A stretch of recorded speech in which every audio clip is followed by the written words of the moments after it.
ଘର ବାବୁ ଆଜ୍ଞା ଏତେ ପୁରା ଲୋକଙ୍କୁ ମର୍ଡର କରିବା କିଛି ଦରକାର ନାହିଁ ଆଜ୍ଞା କେବଳ 4 ଲୋକଙ୍କୁ ମର୍ଡର କରିବାକୁ ପଡିବ ସେ 4 ଜଣଙ୍କୁ ମାରିଦେଲେ ସବୁ ଧନ ସମ୍ପତ୍ତି ଆପଣ ଘାଟ ମୁଠାକୁ ଚାଲି ଆସିବ ଆଉ ସେ 4 ଜଣ କେହି ନୁହନ୍ତି ଆଜ୍ଞା ଆପଣଙ୍କ ଭଉଣୀ ରାଧା ଆଉ ତା ସ୍ୱାମୀ କେଶବ ଆଉ ସେମାନେ ତ 2ଟା କୁନି କୁନି ପହଞ୍ଚି ଆଜ୍ଞା ଏମାନଙ୍କୁ ମାରି ଦେଲେ ତାଙ୍କ ସବୁ ଧନ ସମ୍ପତ୍ତି ଆପଣ ଘାଟ ମୁଠାକୁ ଚାଲି ଆସିବ ସାର୍ ଆପଣ ହେଇଯିବେ କୋଟିପତି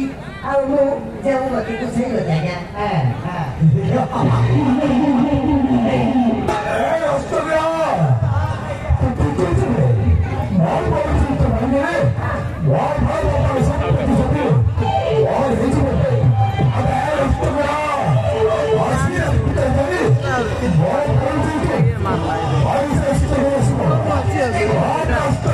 Nice.